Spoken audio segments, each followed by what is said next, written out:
하나님의 말씀은 신약성경 요한 1서 2장 18절부터 29절 말씀입니다. 요한 1서 신약성경 389쪽 요한 1서 2장 18절부터 29절 말씀입니다. 아이들아, 지금은 마지막 때라. 적 그리스도가 오리라는 말을 너희가 들은 것과 같이 지금도 많은 적 그리스도가 일어났으니 그러므로 우리가 마지막 때인 줄 아노라. 그들이 우리에게서 나갔으나 우리에게 속하지 아니하였나니 만일 우리에게 속하였더라면 우리와 함께 거하였으려니와 그들이 나간 것은 다 우리에게 속하지 아니함을 나타내려 함이니라. 너희는 거룩하신 자에게서 기름 부음을 받고 모든 것을 아느니라. 내가 너희에게 쓰는 것은 너희가 진리를 알지 못하기 때문이 아니라 알기 때문이요 또 모든 거짓은 진리에서 나지 않기 때문이라. 거짓말하는 자가 누구냐? 예수께서 그리스도이심을 부인하는 자가 아니냐? 아버지와 아들을 부인하는 그가 적 그리스도니 아들을 부인하는 자에게는 또한 아버지가 없으되 아들을 시인하는 자에게는 아버지도 있느니라. 너희는 처음부터 들은 것을 너희 안에 거하게 하라. 처음부터 들은 것이 너희 안에 거하면 너희가 아들과 아버지 안에 거하리라. 그가 우리에게 약속하신 것은 이것이니 곧 영원한 생명이니라. 너희를 미혹하는 자들에 관하여 내가 이것을 너희에게 썼노라. 너희는 주께 받은 바 기름 부음이 너희 안에 거하나니 아무도 너희를 가르칠 필요가 없고 오직 그의 기름 부음이 모든 것을 너희에게 가르치며 또 참되고 거짓이 없으니 너희를 가르치신 그대로 주 안에 거하라. 자녀들아, 이제 그의 안에 거하라. 이는 주께서 나타내신 바 되면 그가 강림하실 때에 우리로 담대함을 얻어 그 앞에서 부끄럽지 않게 하려 함이라.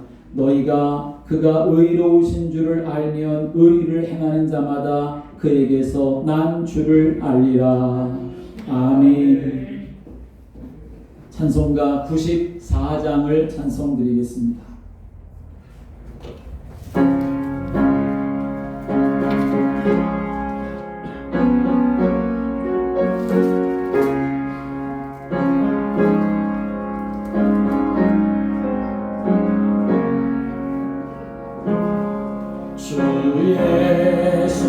예수보다도 귀한 것은 없네. 이 세상 부귀와 바꿀 수 없네. 영축은 내 대신 돌아가신 그 놀라운 사랑 잊지 못해. 세상 즐거움 다 버리고 세상 가람 다 버렸네. 주 예수보다도 귀한 것은 없네. 예수밖에는 없네. 주 예수보다도 귀한 것은 없네. 이 세상 병례와 바꿀 수 없네. 이전에 즐기던 세상 일도 주 사랑만 내지 세상 즐거움 다 버리고 세상 가람 다 버렸네. 주 예수보다도 귀한 것은 없네. 예수밖에는 없네. 주 주보다도 귀한 것은 없네. 이 세상 행복과 바꿀 수 없네. 유혹과 핍박이 몰려와도 주 섬기는 내 맘 변치 않아. 세상 물건 다 버리고 세상 가난다 어렵네. 주 예수라도 귀한 것은 없네. 예수밖에는 없네. 아멘. 기도드리겠습니다. 천하 인간의 구원받을 만한 다른 이름을 주신 적이 없다고 베드로를 통하여 증거하게 하신 하나님, 오늘도 우리가 그 고백을 하나님 앞에 드립니다. 우리의 소망은 오직 예수 그리스도밖에 없습니다. 우리의 능력도 오직 예수 그리스도밖에 없습니다. 하나님, 이 시간 주님을 사모하오니 성령으로 우리 가운데 임하소서 역사하여 주옵소서. 주의 성령님, 이 자리에 오셔서 우리 가운데 함께 하시고 역사하시기를 소원하오니 주님 통치하여 주시옵시사. 오늘도 우리가 주의 말씀의 은혜 안에 거하게 하시고 하나님의 진리 가운데 거하게 하여 주셔서 이 마지막 때에 오직 예수로 승리하게 하여 주옵시고 주와 동행하는 길을 걸어가도록 통치하여 주옵소서. 하나님 아버지, 이 시간도 부족한 종은 십자가 뒤로 감추어 주시고 오늘도 주께서 말씀하시고자 하시는 말씀 증거되어지도록 주님 사용하여 주옵소서. 주의 말씀이 선포되어질 때에 모든 더러운 귀신의 영들이 떠나가게 하시고 우리의 모든 병든 것과 약한 것이 고침받게 하여 주옵시고 우리 모두가 하나님의 사람들로 세워지는 복된 시간 되도록 통치하여 주옵소서. 예배를 방해하며 말씀 가운데 거하지 못하도록 방해하는 모든 어둠의 악한 영들 주 예수 그리스도의 이름으로 명하노니 지금 이 자리에서 결박을 받고 떠나갈지어다. 하나님 나라가 임하게 하시고 주의 통치하심이 온전히 이루어지도록 역사하여 주옵소서. 우리 주님 예수 그리스도의 이름으로 기도드립니다. 아멘. 함께 하겠습니다. 마지막 때와 하나님의 자녀. 이 마지막 때에 하나님의 자녀인 우리들이 어떤 믿음의 삶을 또 살아가야 될지 오늘 말씀을 통해서 또 깨닫고 또 언약 붙잡고 은혜 안에 거하는 성도들 되시기를 주님의 이름으로 축원합니다. 하나님은 예배하는 자를 찾으시고 또 예배하는 자를 통해서 영광을 받으시고 또 예배하는 자에게 하나님의 뜻을 알려주시고 예배하는 자에게 은혜와 복을 베풀어 주시기를 기뻐하시는 줄 믿으시기 바랍니다. 그런데 말세가 될수록 어떤 일이 자꾸만 일어나느냐? 히브리서 10장 25절의 말씀에 보면 모이기를 패하는 일이 많아진다라고 말씀하고 있습니다. 모이기를 패하는 것이 습관처럼 되어져 버리게 된다는 거지요. 지금도 많은 사람들이 말합니다. 교회만 가야 되나? 교회 가야만 예배를 드리나? 교회에만 구원이 있나? 왜 사람들이 이렇게 말하는 것일까요? 그 이유는 모르기 때문에 그렇게 말합니다. 예배가 뭔지 모르니까, 우리 인간이 어떤 존재인지를 모르니까. 그래서 꼭 교회 가야 되느냐? 교회가 중요하냐? 그렇게 말하는 것이지요. 또 하나의 이유는 모르기 때문뿐만 아니라 또 방해하려고 하기 때문에 그렇습니다. 하나님께 나아가는 것을 방해하려고 하고 하나님의 사람으로 세워지는 것을 방해하려고 하고 또 하나님의 축복을 누리며 복음의 증인으로 살지 못하도록 방해하도록 하기 위해서, 그래서 모이기를 패하며 하나님 앞에 예배드리고 하나님 앞에 은혜 받는 것을 못하도록 역사하는 일이 많아진다는 것입니다. 우리가 이렇게 예배 실패하고 예배를 경홀히 여기는 이런 어리석음 속에 빠지지 않기 위해서 우리는 그래서 분명히 알아야 할 것이 있습니다. 뭘 알아야 되느냐? 영적 사실을 알아야 한다는 것입니다. 어떤 영적 사실을 알아야 되느냐? 먼저는 하나님을 잘 알아야 하는 것입니다. 함께 하겠습니다. 하나님을 알아야 합니다. 하나님은 어떤 분이신가 하는 걸 우리가 알아야 되지요. 시편 93편 2절의 말씀 오면 하나님은 어떤 분이시냐 하는 것에도 말씀하는데 주는 영원부터 계셨나이다 이렇게 말씀했습니다. 언제부터 계셨냐 하면 영원부터 계셨다. 영원부터 계신 하나님이라는 것이지요. 영원부터 계셨는데 영원부터 어떻게 계셨느냐? 출애굽기 3장 14절의 말씀 오면 나는 스스로 있는 자니라 이렇게 말씀했습니다. 그러니까 하나님은 영원부터 스스로 계신 하나님이시라는 거지요. 그리고 이 영원부터 스스로 계신 하나님이 어떻게 스스로 계셨는가? 요한계시록 1장 8절의 말씀 오면 주 하나님이 가라사대 나는 알파와 오메가라 이제도 있었고 전에도 있었고 장차 올 자요 전능한 자라 하시더라 말씀했습니다. 하나님은 영원부터 계시고 스스로 계신 하나님이신데 전능하신 능력으로 스스로 계신 하나님이신 줄을 믿으시기 바랍니다. 그러면 전능하신 능력으로 영원부터 스스로 계신 하나님이신데 어떤 상태로 계셨느냐? 요한복음 4장 24절의 말씀이면 하나님은 영이시니 이렇게 말씀했습니다. 하나님은 분명히 영이라고 말씀을 하십니다. 그러니까 하나님은 영원부터 스스로 전능하신 능력으로 영으로 계신 분이시다라고 하는 것이지요.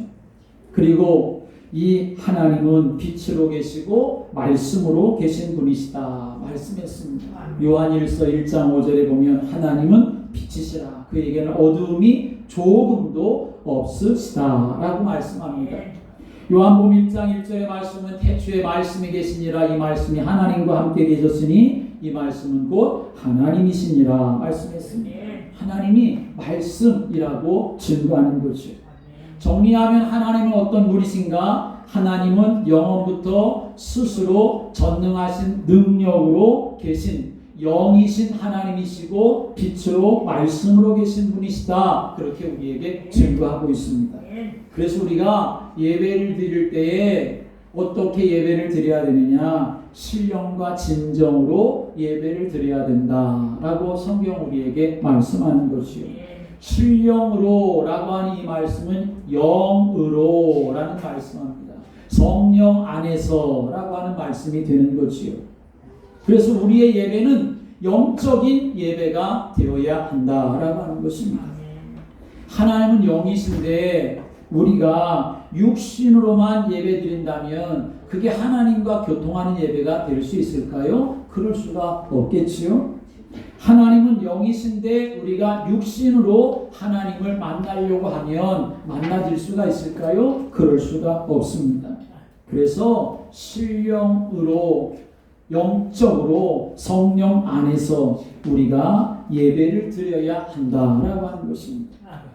오늘 저와 여러분들이 이곳에 와서 우리의 몸과 마음을 가지고 이 전에 들어와서 예배드리지만 우리의 몸과 마음은 하나님 앞에 거룩한 제물이 되어지고 우리의 영으로는 성령 안에서 교통하고 주의 성령 안에서 예배하는 하나님이 기뻐하는 예배의 축복을 누리는 성도들 되시기를 주님의 이름으로 축원합니다. 그래서 몸만 성전에 왔다 갔다 한다 해서 그 예배가 온전한 예배가 될 수가 없다는 것이지요. 오늘도 주의 성령이 여러분들을 사로잡고 주의 성령이 여러분의 마음과 생각 속에 역사하고 내가 주의 성령으로 충만케 되기를 원하는 그 마음 가지고 예배하는 성도들 되시기를 주님의 이름으로 축원합니다. 그런데 이 시대에는 하나님의 영만 역사하는 것이 아니라 악한 영들, 미혹하는 영들도 많습니다. 악한 이단 사이비들이 많이 와서 믿음의 사람들을 미혹하고 속이는 일들도 너무나 많이 일어납니다. 아니 어떻게 하나님 아버지만 있냐? 하나님 어머니도 있어야지. 하나님 아버지만 있냐? 하나님 어머니도 있어야지. 그렇게 말하면서 하나님을 아버지로만 부르는 것이 아니라 하나님을 어머니라고도 불러야지. 그렇게 말하며 속이는 사람들이 많이 있다는 것입니다. 여러분, 영혼부터 스스로 말씀과 빛으로 생명으로 계신 전능하신 하나님을 아버지 하나님으로, 어머니 하나님으로 사람들이 만들며 살아갑니다. 그건 하나님을 사람의 수준으로 내려 끌어들이는 일이 되는 것이지요. 그것은 우리가 하나님보다 더 전능한 존재가 되는 것과 마찬가지가 되는 거고, 하나님을 대적하는 일이 되고 마는 것이지요. 그러면 하나님을 왜 아버지라고 그렇게 말을 합니까? 누가 아버지라고 가르쳐 주셨나요? 예수님이 그렇게 말씀해 주셨지요. 마태복음 6장 9절의 말씀에는 너희는 이렇게 기도하라, 하늘에 계신 우리 아버지여 라고 말씀하지요. 요한복음 10장 30절의 말씀 보면 나와 아버지는 하나이니라 라고 말씀하고 있습니다. 요한복음 14장 11절의 말씀 보면 내가 아버지 안에 거하고 아버지께서 내 안에 계심을 믿으라 라고 예수님이 말씀하셨습니다. 아니 그러면 왜 하필 아버지라고, 하나님을 아버지라고 그렇게 부르셨을까요? 아버지라고 하는 말은 우리 육신의 아버지, 어머니와 같은 성별, 남녀를 구분하는 성별을 말하는 것이 아닙니다. 영이신 하나님이 무슨 남자, 여자로 구별될 수가 있겠습니까? 아버지라고 하는 말은 성별을 말하는 것이 아니라 관계를 말하는 것입니다. 그 존재와 속성을 의미하는 것이지요. 아버지라고 하는 말 속에 담겨있는 그 인격, 하나님과 하나님 자녀의 관계, 그것을 의미하는 바가 되는 것이요. 그런데 이것을 가지고 왜 하나님 아버지는 있는데 어머니는 없냐 하면서 자기가 하나님 어머니, 어머니 하나님이라고 주장을 하고 미혹하는 악한 자들이 있다는 사실도 우리는 알아야 하는 것입니다. 미혹되지 말기를 주님의 이름으로 축원합니다. 또 한 가지 우리가 예배에 승리하는 축복을 누리려면 하나님에 대한 영적인 사실을 알아야 할 뿐 아니라 우리 자신, 인간에 대한 영적 사실을 알아야 우리가 예배해야 될 이유가 있구나 라고 하는 사실을 알게 되는 거지요.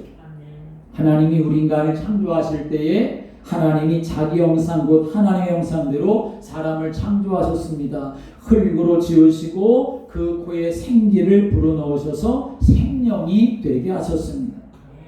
하나님 형상대로 지어졌다라고 하는 말은 하나님은 영이시니까 우리 인간도 영적인 존재로 그렇게 지으셨다는 말씀입니다. 그래서 하나님과 통하는 영적인 존재, 하나님 안에서 살아가고 하나님과 교제하며 살아가야 할 영적인 존재, 그 언약적인 존재, 그래서 하나님 안에서만 살아갈 수 있는, 살아가야만 행복한 임마누엘적인 존재로 하나님이 우리를 만들어 주셨다라고 하는 것입니다. 그래서 이렇게 살아가는 인간이어야만 생육하고 번성하고 충만하고 정복하며 다스리는 복을 누릴 수가 있고 하나님의 대리 통치자로서의 삶을 살아갈 수가 있게 되는 것입니다. 그런데 창세기 3장 사건으로 인하여서 그 관계가 다 깨어져 버리니까 에덴 동산에서 쫓겨남을 당하게 되고 사망이 찾아오게 되어지고 하나님과의 다 관계가 깨어져 버려서 하나님과 원수가 되어져 버리고 방황하는 인생이 되어지고 땀 흘리고 수고하는 그런 인생으로 살아갈 수밖에 없게 되었던 것이죠. 마지막 때 말세를 살아가는 저와 여러분이 하나님의 신령한 은혜, 영적인 관계가 온전해지고 또 견고해져서 하나님께는 영광이 되어지고 여러분에게는 최고의 복이 되는 그런 은혜의 삶이 되시기를 주님의 이름으로 축원합니다. 오늘 말씀의 제목이 마지막 때와 하나님의 자녀라고 하는 말씀입니다. 이 마지막 때 우리의 신앙이 어떤 자세로 하나님 앞에 영광을 돌리며 삶을 살아가야 되겠느냐라고 하는 것입니다. 오늘 18절의 말씀에 보면 지금은 마지막 때라고 말씀합니다. 함께 하겠습니다. 지금은 마지막 때입니다. 요한 1서의 말씀이 기록되어진 시기가 언제냐 하면 대략 주 85년경 그리고 95년 사이로 사람들이 추정을 하고 있습니다. 주 85년부터 95년 사이니까 지금부터 좀 따져본다고 하면 1900여 년 전이라고 말할 수가 있지요. 그때 말하기를 뭐라고 말하냐면 요한 사도는 마지막 때라고 말하고 있는 것입니다. 그런데 1900년의 세월이 흐른 지금도 여전히 우리는 또 뭐라고 말하냐면 마지막 때 말세라고 이렇게 말을 하지요. 아니 마지막 때라고 말한 지가 1900여 년, 2000년이 가까웠는데 지금도 마지막 때라고 말하는 이유가 무엇인가? 우리가 알아야 합니다. 성경에서 말하는 마지막 때 말세라고 하는 말은 예수님이 이 땅에 구원자로 오신 초림과 앞으로 심판주로 오실 재림의 주, 그 때 사이를 바로 마지막 때 말세라고 이렇게 말하는 것이지요. 그런데 중요한 것은 마지막 때에 어떤 일이 일어나느냐라고 하는 것을 우리가 잘 알아야 한다는 것입니다. 마태복음 24장 말씀에 보면 예수님께서 말씀하시기를 마지막 때에 일어날 징조에 대해서 말씀을 하시죠.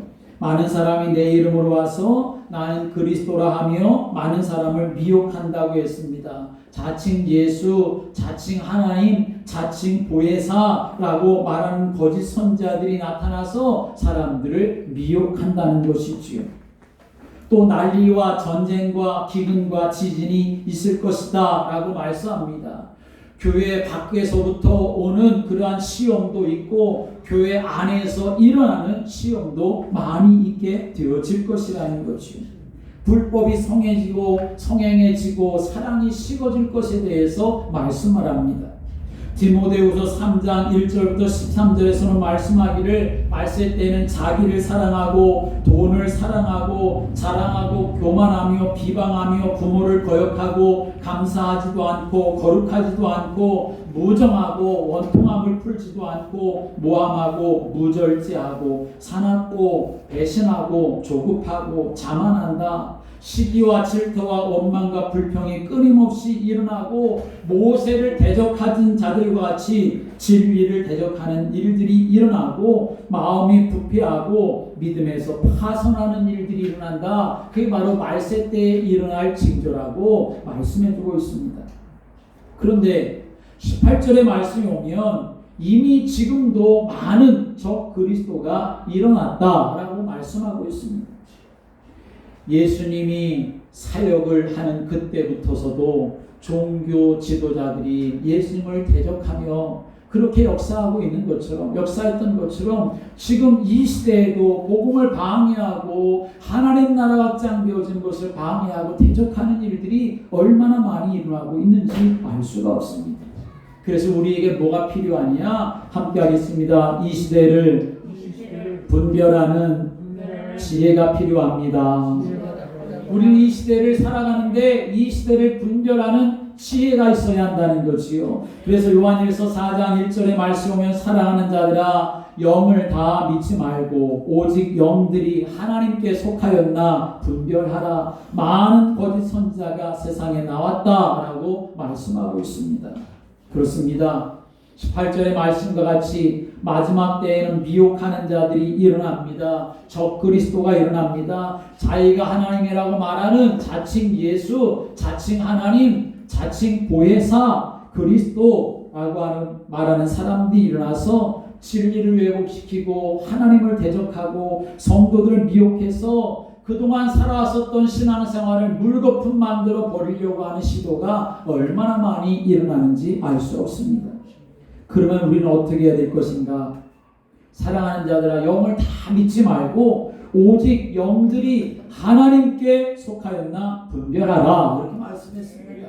분별하는 지혜가 있게 되기를 주님의 이름으로 축원합니다. 그러면 그 분별의 기준이 무엇입니까? 요한일서 4장 2절의 말씀 오면 이로써 너희가 하나님의 영을 알지니 곧 예수 그리스도께서 육체로 오신 것을 시인하는 영마다 하나님께 속한 것이요 예수를 시인하지 아니하는 영마다 하나님께 속한 것이 아니니 이는 곧 저 그리스도의 영이니라 라고 말씀했습니다. 22절의 말씀에서도 오늘 보면 예수께서 그리스도이심을 부인하는 자가 거짓말하는 자다 라고 말씀합니다. 아버지와 아들을 부인하는 그가 바로 적그리스도다 라고 말씀하고 있습니다. 하나님과 예수님을 성령님을 부인하고 자기가 하나님, 자기가 예수님, 자기가 보혜사 성령, 자기가 자칭 그리스도라고 주장하는 자들이 바로 적그리스도라고 하는 것입니다. 하나님이 주신 구원자 그리스도 오직 한 분 예수 그리스도밖에 없는 줄을 믿으시기 바랍니다. 예수님이 제자들에게 너희는 나를 누구라 하냐 라고 하는 질문에 예수님이 기뻐하신 대답은 주는 그리스도시요 살아계신 하나님의 아들이십니다 라고 하는 대답이었습니다. 예수님을 부인했었지만 부활하신 예수님을 만난 베드로가 유대 종교인들 앞에서 담대하게 외쳤었던 메시지도 바로 그것입니다. 사도행전 4장 10절부터 12절의 말씀 오면 너희와 모든 이스라엘 백성들은 알라 너희가 십자가에 못 박고 하나님이 죽은 자 가운데서 살리신 나사렛 예수 그리스도의 이름으로 이 사람이 건강하게 되어 너희 앞에 섰느니라 라고 증거하면서 이 예수는 너희 건축자들의 버린 돌로서 진모퉁이의 머릿돌이 되었느니라 말씀하고 다른 이로서는 우리에게 구원받을 만한 이름을 주신 적이 없다라고 그렇게 증거하고 있습니다. 초대교회가 증거했었던 유일한 메시지도 바로 그 말씀입니다. 사도행전 5장 42절, 사도행전 9장 22절의 말씀 오면 예수는 그리스도라고 가르치고 전도하기를 그치지 아니했다. 예수가 그리스도라고 증언했다라고 말씀하고 있습니다.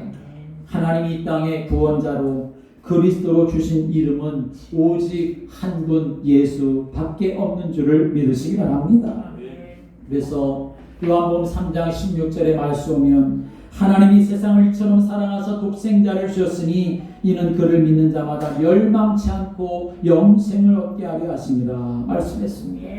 예수님이 요한복음 5장 24절에도 내가 진실로 진실로 너희에게 이르노니 내 말을 듣고 또 나 보내신 이를 믿는 자는 영생을 얻었고 심판에 이르지 아니하나니 사망에서 생명으로 옮겨내리라 라고 말씀했습니다. 사도행전 16장 30절 31절의 말씀에도 내가 어떻게 하여 구원을 받으리까 간수장이 말할 때에 사도 바울이 증거하기를 주 예수를 믿으라 그리하면 너와 내 집이 구원을 받으리라 라고 증거했습니다. 이 땅에 재림주로 오실 분도 오직 한 분 예수밖에 없는 줄을 믿으시기 바랍니다. 사도행전 1장 11절에 예수님이 하늘로 승천하시면서 올라가실 때에 많은 사람들이 하늘을 쳐다보고 있을 때에 천사가 증언합니다. 갈릴리 사람들아 어찌하여 서서 하늘을 쳐다보느냐 너희 가운데 서서 하늘로 올리우신 이 예수는 하늘로 가심을 본 그대로 오시리라 라고 말씀했습니다. 누가 다시 온다는 겁니까? 인간 누가 다시 온다는 것이 아니라 너희 가운데 하늘로 올리우신 예수 그분이 다시 오실 것이다 라고 증거하고 있는 것입니다.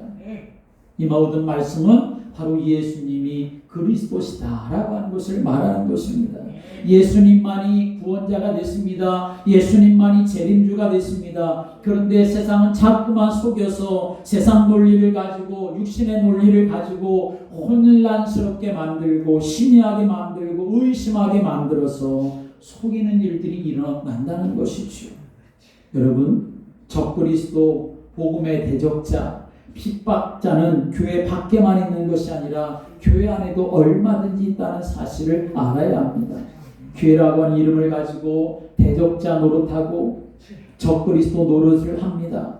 그러니까 교회가 다 교회라고 말할 수 없습니다. 교인이 다 교인이라고도 말할 수가 없습니다. 안상홍 하나님이라고 하는 안상홍 증인회는 하나님의 교회라고 하는 이름을 가지고 사람들을 미혹하지 않습니까? 이만희가 보혜사이고 하나님이라고 하는 신천지도 교회라고 하는 이름을 가지고 사람들을 미혹합니다. 통일교도 교회라고 하는 이름을 가지고 사람들을 미혹하지요.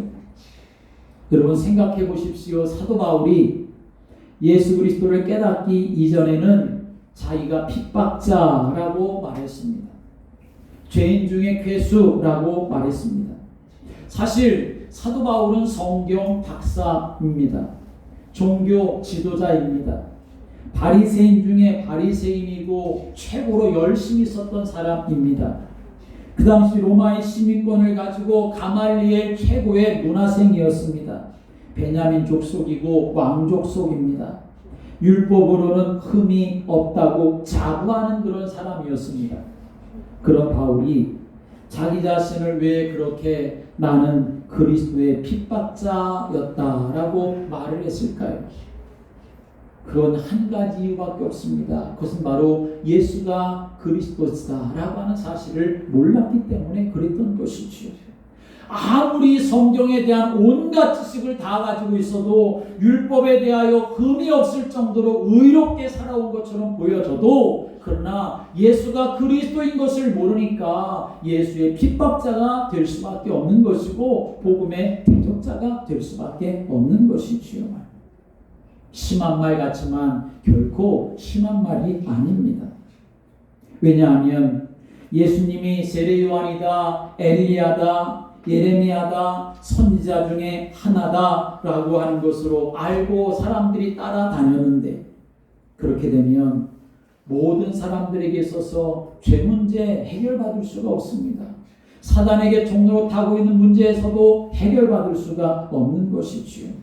사망과 지옥의 권세에 매여 있는 것으로부터도 해결받을 수가 없습니다. 영적인 문제 해결될 수 없고 하나님 만날 수도 없는 것이지요. 예수님만이 그리스도시다, 예수님만이 우리의 구원자가 되신다고 하는 이 복음 안에 우리가 온전히 거해야만 우리는 하나님의 자녀가 될 수 있는 것이고 사단의 세력을 이길 수 있고 죄와 사망과 지옥의 문제도 해결받을 수가 있는 것입니다. 그래서 예수님이 그리스도시다 라고 한 이 한 가지만이 완전한 복음이 되는 것이고 영원한 복음이 되는 것이고, 예수님이 그리스도라고 하는 이 사실로 인하여 예수님은 가장 기뻐하시는 줄을 믿으시길 바랍니다.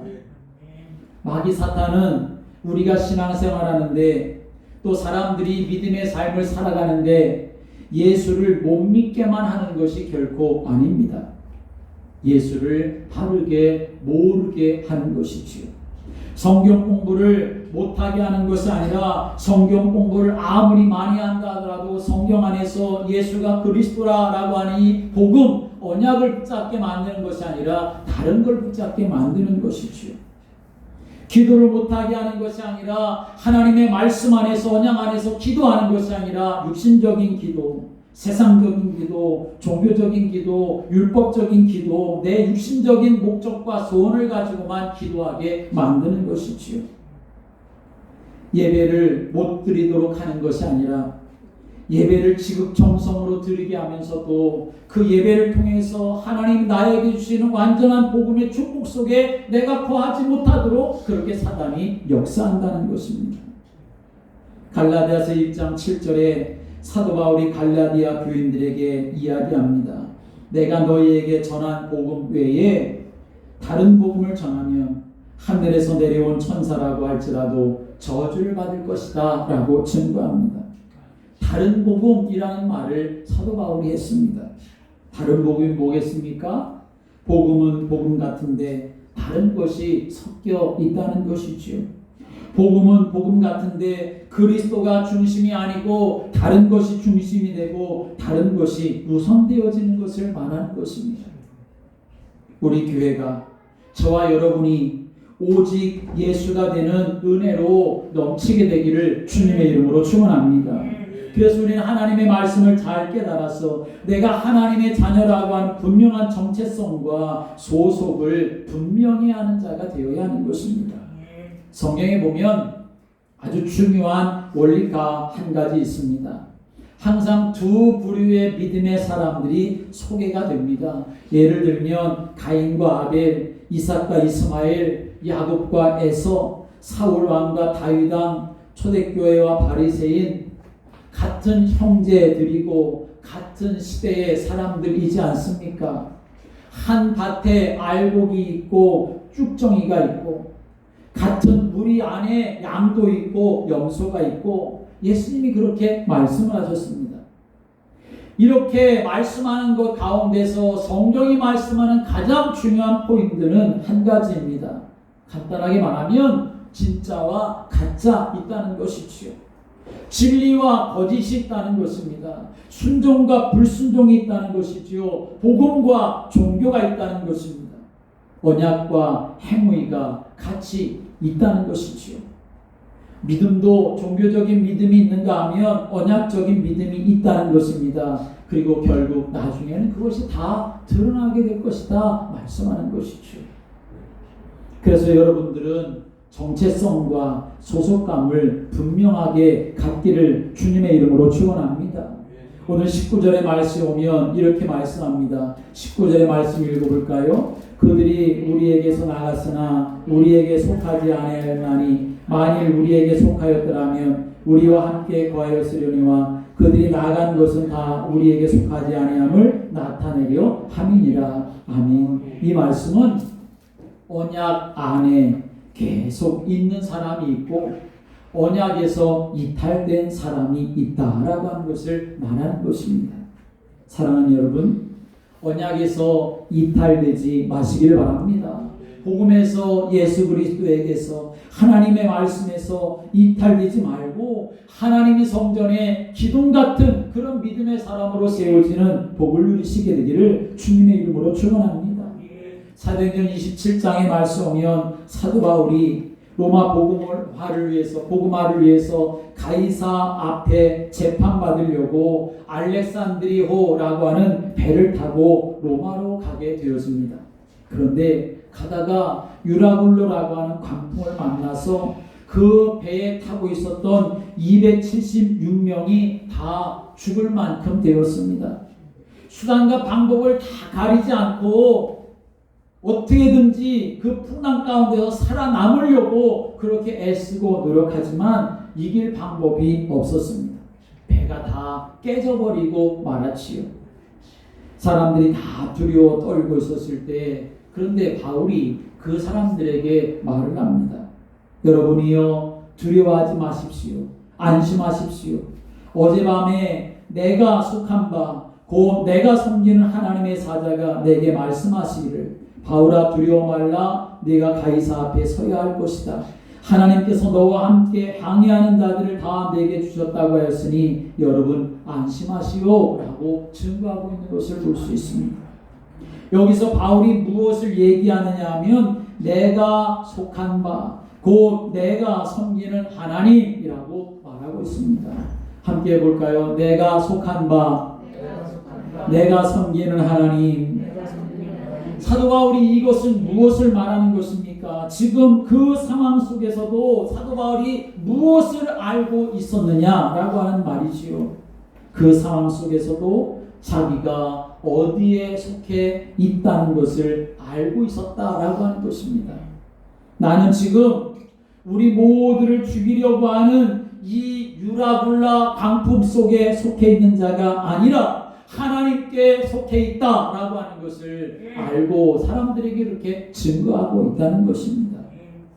우리가 지금 코로나의 환경 속에서 모든 것이 불편하고 어렵고 힘들지만 그러나 여러분 우리는 그 코로나 속에 속해 있는 것이 아니라 그리스도와 하나님 나라라고 하는 언약 속에 속해 있는 줄을 믿으시기 바랍니다. 그 코로나도 붙잡고 계시는 하나님의 전능하신 능력과 계획 속에 우리가 속해 있음을 믿으시길 바랍니다. 나는 임마누엘 가운데 있는 것이지 실패 가운데 있는 것이 아니라는 것입니다. 나는 하나님이 예비하신 은혜와 응답 속에 있는 것이지 저주와 재앙 속에 있는 것이 아니라는 것입니다. 나는 사망의 음침한 골짜기를 지나가고 있는 것 같아도 그러나 주의 지팡이와 막대기가 나를 안위하실 만큼 나는 주께 속해 있다는 믿음의 확신을 갖게 되기를 주님의 이름으로 축원합니다. 말세 시대에 적 그리스도가 일어나서 사람들을 미혹하고 교회와 성도들을 무너뜨리려고 역사하지만 그러나 오늘 우리들에게는 나는 하나님께 속하여 있다고 하는, 나는 하나님의 언약 붙잡고 복음 안에 거하여 삶을 살아간다고 하는 이 확신을 가지고 영적 싸움을 싸우며 살아가는 성도들 되시기를 주님의 이름으로 축원합니다. 어둠의 영들을 대적하고 물리치고 오늘 28절의 말씀 보면 자녀들아 이제 그의 안에 거하라 라고 하는 말씀처럼 예수 그리스도 안에 거하고 복음 안에 거하고 성령과 말씀 안에 믿음 안에 거하여서 하나님의 그 은혜의 축복을 풍성하게 누려가는 영원한 생명의 축복을 누려가는 믿음의 성도들 되시기를 주님의 이름으로 축원합니다. 기도드리겠습니다.